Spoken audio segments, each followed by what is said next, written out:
la chaîne pour vous présenter mon book haul du mois de mars qui est assez conséquent. Comme vous l'avez vu dans mon vlog, j'ai fait le tour des librairies de Nantes. J'ai été aussi à Emmaüs, je me suis un peu baladée quand même. J'avais aussi acheté des livres dans ma librairie et du coup j'ai acheté beaucoup trop de livres. Vraiment, j'ai un peu dépassé le budget du mois que je m'étais fixé et c'est pas ouf. Bref, mais je suis contente quand même de mes achats, de mes acquisitions, de tout ce que j'ai trouvé, ce que j'ai obtenu, parce qu'il y a des services presse aussi, des livres qu'on m'a donnés. Voilà, donc je vais vous présenter tout ça. Je vais aller dans l'ordre à peu près de où est-ce que je les ai achetés et tout, je vais un peu vous en parler. Alors, les 3 premiers livres que je me suis achetés, il s'agit de mangas pour pouvoir continuer la série. Comme je vous l'ai dit, je voulais absolument dans mes achats maintenant habituels, enfin mensuels plutôt, je veux que dans chaque book haul, il y ait au moins 1 ou 2 livres qui fassent partie en fait d'une saga que j'ai en cours pour pouvoir la continuer. Du coup, je me suis acheté le tome 4 du Maître des Livres pour pouvoir continuer cette super saga que j'adore. Je me suis pris le tome 5 aussi de Alice au Royaume du Joker. Et j'ai acheté le tome 1 de Magus of the Library, comme j'ai déjà lu le tome jusqu'au tome 4 je crois, ou tome 3. Et que j'ai beaucoup aimé, mais du coup je vais l'avoir dans ma bibliothèque. Ensuite j'ai fait un tour à Emmaüs à mon retour de Laval, donc je ne sais plus très bien quand est-ce que c'était. Je crois que c'était la première ou la deuxième semaine de mars. Quand je suis revenue de Laval le samedi matin, je suis tout de suite allée du coup à Emmaüs à côté de chez moi. Et j'ai trouvé pas mal de petites choses. Donc comme vous l'avez vu sur mon vlog lundi, j'avais pris une bonne pile de bandes dessinées quand même. Sauf qu'en fait la plupart étaient pour mon père, il y en a peut-être une seule dans le lot qui était pour moi. Et les autres en fait je les ai pris pour mon papa parce qu'il y avait pas mal de vieilles bandes dessinées, des vieux classiques qu'il adore et qu'il n'a pas. Du coup je me suis dit je vais sauter sur l'occasion, sachant que j'en ai pas eu pour très cher, j'aurais pu acheter beaucoup plus de livres que ça vu le prix que j'ai payé au total quand même. Alors, pour l'instant, mes acquisitions en mode roman, je me suis pris L'Apprenti Épouvanteur, le tome 1, parce que je ne l'ai jamais lu. Et oui, c'est un titre de fantasy. La fantasy, je n'en lis pas beaucoup, mais c'est une fantasy que j'ai essayé de lire il y a très longtemps, quand j'allais dans ma bibliothèque de mon petit village, quand j'étais enfant. Et j'ai envie de m'y remettre, parce que je crois que je l'ai lu, mais il y a tellement longtemps, et aussi ça peut être intéressant quand même de le lire et de l'avoir dans ma bibliothèque. Ensuite, j'ai trouvé le tome 8 du Royaume des Ténèbres de Night World. Alors, ça va faire un grand espace dans ma bibliothèque, mais du coup, j'ai au moins le tome 8 de la saga et je vais pouvoir du coup la reprendre. Je suis très contente, j'ai trouvé Pinocchio de Carlo Collodi, que c'était le texte original, donc je vais pouvoir enfin me lire ce chef-d'œuvre de la littérature italienne, un petit conte pour enfants, enfin pour enfants. Là, c'est la version originale, donc ça va être très sympathique. J'ai trouvé le tome 11 de la communauté du Sud de Shannon Harris. C'est pile celui qui me manque parce que j'ai le 10 et le 12 mais j'avais pas le 11, donc je suis trop contente de l'avoir trouvé dans l'édition que je voulais. Et il va pouvoir rejoindre ma collection, ma petite série. Il me manque juste le tome 13 et un one shot et j'ai tout. Alors ensuite j'ai trouvé le tome 5 en poche de Meg Corbin, donc carte d'ivoire de Anne Bishop. Et là celui-ci je suis très contente parce qu'en fait j'ai le tome 1 et 2 en poche et j'ai le tome 3 et 4 en grand format et je voulais commencer à les avoir en poche. Donc le tome 3 et 4 je pense que je vais m'en séparer et je vais essayer de trouver les autres en poche, comme ça j'aurai toute la série en poche dans le bon format. Et ensuite, dans l'espace roman, parce qu'en fait ils faisaient une opération pour les bandes dessinées à Emmaüs quand j'y suis allée, mais je suis restée un peu dans les romans d'abord. Et j'ai trouvé en fait une vieille édition d'un album de Alice au Pays des Merveilles chez Hachette Jeunesse, donc édité aussi par Walt Disney. Et en fait, comme il est un peu cassé, enfin un peu beaucoup, et en fait ils me l'ont fait carrément. Donc je me suis dit, c'est la liste, donc j'étais contente. Et c'est vraiment le vieux, enfin quand vous voyez les dessins, c'est vraiment une très vieille édition et je suis trop fière de l'avoir trouvé en vrai. C'est bien. Hop. Et du coup parmi toutes les bandes dessinées, donc il y avait une grosse opération parce que qu'en fait les bibliothèques un peu du coin faisaient je pense un vide. Et par exemple celui-ci j'ai trouvé, il vient de la médiathèque de Pornic et il s'agit de Auschwitz, une bande dessinée de Pascal Crossi. Donc je l'ai pris pour plusieurs raisons. Déjà parce que le graphisme me plaît beaucoup. Enfin me plaît, c'est très... Je vais vous montrer un passage qui est pas horrible. Ça va être compliqué. Attendez, pour vous montrer... Ouais, lui il est bien. Ça va être ce type de graphisme là. Et en fait c'est la BD, enfin c'est une des BD les plus réalistes sur Auschwitz. En fait j'ai eu des cours de fond par rapport à la bande dessinée et on venait de finir ça la semaine dans laquelle je suis allée à Emmaüs. Et en fait ils nous avaient parlé d'Auschwitz et quand je l'ai vu je fais c'est bon, je vais le prendre, j'ai sauté sur l'occasion.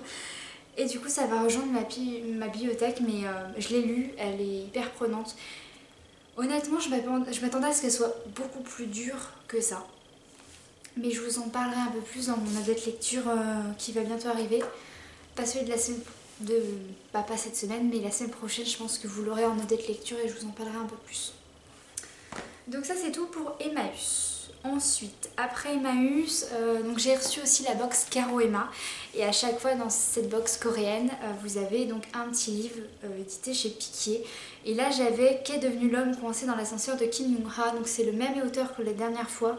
Et là c'est des petites nouvelles, des petites histoires fantastiques, un peu sur l'humour noir, un peu étrange. Donc je pense que ça va me plaire. Je pense de toute façon que je me ferai une session spéciale asiatique, littérature asiatique, et je me les lirai tous. Parce qu'ils sont tout petits et à mon avis ça en même pas une heure c'est plié. Après ça j'avais prévu normalement d'aller à Nantes et à Rennes. Sauf que Rennes ne s'est pas fait parce que finalement avec le couvre-feu j'aurais passé plus de temps dans le train que dans les librairies de Rennes. Donc je l'ai pas fait, je suis un petit peu déçue, j'aurais bien aimé quand même. Mais ça serait pour une prochaine fois. Du coup j'ai été à Nantes, j'ai fait une grosse matinée de Nantes et je suis un petit peu allée dans les librairies de mes camarades. Je suis pas allée dans toutes les librairies de mes camarades parce que en fait il y avait une de mes camarades qui a été positive au Covid et apparemment il y a eu pas un cluster mais il y a eu un petit cercle en fait de cas contacts et je ne faisais pas partie donc heureusement. Mais donc j'ai évité d'aller... j'y suis pas allée du coup dans sa librairie parce qu'elle était pas là et c'était un peu décevant. Voilà, j'aurais préféré la voir, donc une prochaine fois je passerai dans sa librairie pour voir un peu comment elle travaille, tout ça. J'avais fait pareil en allant à Saint-Brévin, parce qu'un de mes camarades est à la librairie de Saint-Brévin. Et c'est à ce moment-là, en fait, quand j'y suis allée, que j'ai appris que lui, il était cas contact et c'est pour ça qu'il n'était pas présent. Donc je suis pas restée très longtemps dans cette librairie de toute façon. Mais je me referai un petit périple d'espionnage de mes camarades. Du coup, je suis passée en premier à Coiffard à Nantes. Donc Coiffard, c'est une des grandes librairies nantaises qui est très connue pour ses échelles, ses escaliers en bois. Enfin, c'est très beau au niveau de l'aménagement de l'espace marchand et tout ça. Et donc j'ai d'abord été au tome 1. Parce qu'en fait, si vous avez deux tomes, il y a le tome 1 et le tome 2. Et les fonds qu'ils ont sont pas les mêmes. Dans le tome 2, vous allez trouver les mangas par exemple, les bandes dessinées, tout ça. Alors que dans le tome 1, c'est plus vraiment littérature, philosophie, sciences humaines, tout ça. Dans le tome 1, je suis repartie avec Le démon de la colline aux loups de Dimitri Rouchon-Bory aux éditions Tripod, donc la littérature française. Là, je lui avais demandé quelque chose un peu de sombre, que j'aimais bien le gore, mais du coup, je cherchais plutôt une ambiance assez sombre, assez glauque, et du coup, elle m'a proposé celui-ci. J'ai lu le premier chapitre sur le petit temps du midi et j'ai bien aimé. Je ne l'ai pas continué depuis, mais du coup, on verra ce que ça donne. Ensuite, je suis repartie du coup vers le tome 2. Et là, ça a été la catastrophe. J'en ai eu pour une blinde, mais je me suis laissée tenter par trop de choses. Donc, je suis montée à l'étage où il y a toutes les bandes dessinées, la science-fiction, le young adulte, je crois, et les mangas.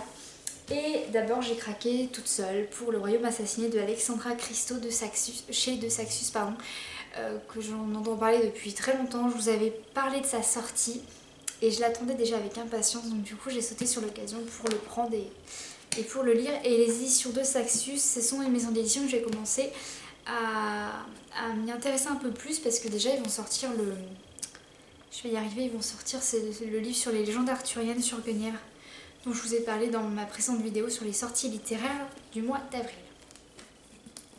Hop, ensuite j'ai voulu me faire conseiller parce que je vous cache pas que depuis un bail en fait j'avais jamais remis les pieds dans une librairie, donc je ne savais pas quel type de cliente j'étais.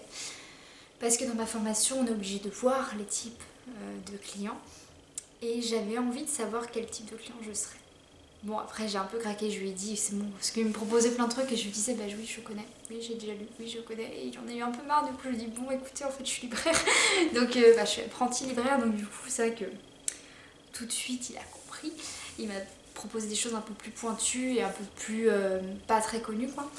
Là il y a une BD aussi qui m'a conseillé, que j'ai tout de suite acheté, même si c'est vrai que j'aurais pu me retenir, j'aurais pu l'emprunter à un autre endroit, j'aurais pu ne pas l'acheter quoi, clairement. Et en fait c'est une bande dessinée comme Auschwitz. C'est une BD dont notre libraire, notre professeur nous a parlé pour le cours de fond de la bande dessinée. Il s'agit de Blast de Manu Larsenet. Et là c'est le tome 1, donc c'est chez Dargaud. Et en fait c'est une BD qui est hyper sombre, hyper triste, enfin c'est hyper prenant. Honnêtement je m'attendais à pire que ça, parce qu'il nous l'a vendu un peu comme étant... En fait pour les deux, il nous les a vendus comme étant vraiment sombres, vraiment qui te prend les hauts tripes et tout. Et... disons que j'ai lu pire quoi. Donc maintenant je pense que je suis un petit peu aseptisée. Je sais plus si ça se dit comme ça, mais bref. Et là le graphisme est très particulier. C'est vraiment une BD qui est lourde en fait au niveau des graphismes, qui est plombante, il y a une vraie ambiance très particulière. Et mine de rien je l'ai bien aimé. Je lis pas non plus beaucoup de BD où c'est de moi-même je vais le lire et tout ça. Mais là... du coup je suis assez contente de l'avoir prise. D'ailleurs il faut que je envoie un message à mes camarades pour savoir s'ils veulent que je la ramène. Mais voilà, très contente. C'est un beau bébé hein, quand même, un bon premier tome, il y en a plusieurs. Et apparemment plus en fait on avance dans les livres, plus ça devient dur. Donc j'ai hâte de voir la suite. Mais voilà, je l'ai lu et plutôt pas mal, mais ça aurait pu être pire que ça. Et ensuite, je lui ai dit que j'aimais beaucoup Alice au Pays des Merveilles. Et du coup il m'a un peu vendu La fille maudite du capitaine pirate de Jérémy A. Bastien, voilà, qui est assez particulier pour le coup. Et en fait, je l'ai pas lu encore, mais qu'on est comme ceci. Et en fait, ça me rappelle beaucoup. C'est vraiment un style, ouais, un peu Alice, hein, clairement. Vous voyez, un peu farfelu, fouillis au niveau des dessins. Le graphisme est sympa, mais c'est pas non plus mon style. C'est pas un graphisme vers lequel j'aurais été forcément. Mais par contre, c'est vraiment un peu style Alice au Pays des Merveilles. On retrouve un peu cette ambiance-là. Et ça me fait même penser, vous savez, à Alice Manus Retourne, donc le jeu vidéo auquel je joue, parce qu'il y a tout un niveau où vous êtes dans un milieu marin. Et là, c'est typiquement ça. Donc je vous ferai une review de cette bande dessinée quand je l'aurai lue. Mais elle est très prometteuse et je regrette pas par contre de l'avoir achetée celle-là. Ensuite, j'ai immigré du côté de l'Atalante. Donc c'est une librairie qui est spécialisée en fantastique, science-fiction, polar et qui a aussi un petit peu de ligne adulte, plus un rayon cinéma. Et ils ont également leur maison d'édition qui propose un large choix de livres. Et là-bas, du coup, j'ai rencontré une personne qui a remplacé donc Sophie, qui était une libraire avec qui j'ai fait un stage il y a très longtemps et qui m'a vraiment convaincue que j'étais faite pour ce métier. Donc j'avais envie de revenir vers cette librairie et voir comment elle avait un peu changé et évolué. Donc la personne qui l'a reprise est super sympa, j'ai bien discuté avec lui. Et du coup je me suis racheté la suite de celle qui a tous les dons, donc La part du monstre de MR Carré. Parce que j'avais juste adoré le premier tome, je regrette de ne pas avoir lu... Je vais y arriver. Je regrette de ne pas avoir lu le premier tome plus tôt. Et du coup j'ai foncé quand j'ai vu qu'il avait la suite. Et en fait, comme je participe, vous savez, au prix des jeunes libraires, il m'a offert les Dames Blanches de Bordage. Parce que normalement, il est dans les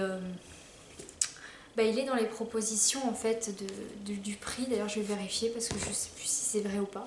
Alors en fait, je participe à ce prix-là. Sauf que je viens de regarder et en fait, il s'est trompé de titre. Alors, c'est très gentil de m'avoir offert celui-ci, sauf qu'en fait, c'est Enfin la nuit de Camille Le Boulanger qui est nominé pour ce prix-là. Bah du coup j'ai gagné un livre gratuit. Voilà. Mais c'était très gentil parce que j'avais encore jamais lu de Bordage. Donc ça va être l'occasion de m'y mettre. Ensuite, juste à côté de l'Atalante, vous avez la bouquinerie du centre que j'appréciais énormément quand j'étais sur Nantes. Et j'y suis allée et en fait j'avais toujours ma carte de fidélité de là-bas. Et j'avais des sous dessus. J'avais totalement oublié que j'avais un bonus. Et du coup j'ai eu des livres gratuits. Donc je suis tombée sur le tome 1 de Outre-Monde en grand format, que j'ai craqué direct dessus. Et il y avait aussi le tome 2. Donc du coup j'ai pris le tome 1 et le tome 2. Voilà. Tout gratuit. Je suis trop contente. Du coup je vais pouvoir enfin me lire le tome 2. Et avoir les deux tomes en fait dans ma bibliothèque. Je viens de voir par contre le dos il est cassé. Tant pis. Mais voilà. J'ai rien payé pour ces livres, j'étais contente. Voilà. Ensuite j'ai repris donc mon boulot à la librairie et j'ai fait un tour du côté des services de presse. Alors, il y a un service de presse, je croise les doigts pour le garder. C'est Magic Charlie de Alouette, je sais plus son prénom. Et en fait elle va venir en dédicace ce mois-ci à la librairie. Et j'ai lu le premier tome, je suis juste tombée par terre quoi. Au début j'étais un peu sceptique et il y a eu un gros twist en fait dans l'histoire et j'étais en mode ah ouais quand même. C'est tellement inspiré d'Harry Potter, de Terry Pratchett, d'Alice un petit peu aussi. C'est juste trop choupi, j'ai juste adoré l'univers. Donc là j'aime bien le tome 2. Et j'espère pouvoir regarder le tome 1 et le tome 2 dans ma bibliothèque après en tant que service presse. Dans les autres services de presse que je peux vous montrer, il y en a certains je ne peux pas. J'ai trouvé donc Miss Island de Audur Ava Olavsdottir. Voilà. Parce que Miss Island en fait on me l'a vendu la dernière fois que j'étais en cours comme étant vraiment un super beau livre, très beau, très lyrique, très romantique dans le style et que ça se passait en plus en Islande. Et j'ai foncé parce que je pense que je vais aimer. En plus je crois que c'est une libraire. Je sais plus. En tout cas c'est une jeune femme qui est liée à la littérature. Je vais enfin me le lire. Ensuite j'ai vu qu'on avait le tome 1 du clan des Autori. Enfin les enfants des Autori. Je ne les ai jamais lus donc du coup c'était l'occasion. C'était dans la nouvelle édition. Donc du coup je me dis bah allez on y va. Pour découvrir un peu le style. Et ensuite c'est un livre, je sais plus si je vous en ai parlé pour les sorties là qui étaient annoncées, mais c'est sur mon... En fait soit c'est sur l'article, soit c'est sur la vidéo, mais je doute pour la vidéo quand même. Mais il y a un livre qui va sortir ce mois-ci qui s'appelle Ivy de Suzy Yang et en fait il y avait le service de presse à ma librairie et c'est un livre qui m'a tentée. J'ai lu la 4e et ça a retenu mon attention, du coup je l'ai pris. Et j'ai pu enfin vous en parler parce qu'il a l'air juste génial quoi. Et c'est lié à la Chine celui-ci. Ensuite j'ai pris 2 autres livres dont je ne peux pas vous parler parce que l'un sort le 3 juin. Et voilà. Je ne sais même pas de quoi ça va parler. Et j'en ai un aussi aux éditions Game Master dont je ne peux pas vous parler parce que je ne sais pas. Il paraît... En fait il est déjà paru. Si. Donc quand vous allez voir cette vidéo, je pourrai vous en parler. En fait, il est paru le 1er avril, donc c'est Sous nos pieds l'océan de Amity Gage chez Game Master. Voilà, Game Master, j'en ai pas lu des masses. Là, c'est vraiment un style que j'ai jamais lu. Donc je vais explorer de nouveaux horizons. Mais voilà, donc l'autre, je ne peux pas vous en parler parce qu'en fait, il sort qu'en juin et ça se trouve, il n'a même pas encore été annoncé officiellement. Donc je ne vais pas vous en parler, je ne vais pas vous le montrer. Je vais faire ça aussi maintenant pour pas mal d'autres choses. Je vais vraiment être un peu plus vigilante par rapport à tout ça. Parce que c'est vrai qu'il y a des infos que j'ai en librairie qui ne sont pas forcément rendues publiques encore. Donc je dois faire un peu attention à ce que je vous raconte. Au total, j'ai 24 nouveaux livres qui rejoignent ma bibliothèque ou ma palle. Je crois qu'on a atteint un record. Honnêtement, ce mois-ci, donc le mois d'avril, je vais pas acheter beaucoup de livres. En fait, les livres que je vais acheter vont pas être de la littérature parce que je vais commencer le coréen. En fait, voilà, c'est un projet que j'ai. Je vais commencer des cours de coréen de moi-même. J'ai trouvé deux, trois plateformes en fait où ils proposent des cours gratuitement. Et sauf que je vais quand même acheter des manuels. Donc, ça va être mes seuls achats, je crois, de livres parce que j'ai besoin de mes sous pour autre chose, pour un autre projet. Donc, il n'y aura peut-être pas de book haul pour le mois d'avril. Enfin, je dis ça, mais c'est possible que je craque aussi pour d'autres trucs. Mais on verra bien.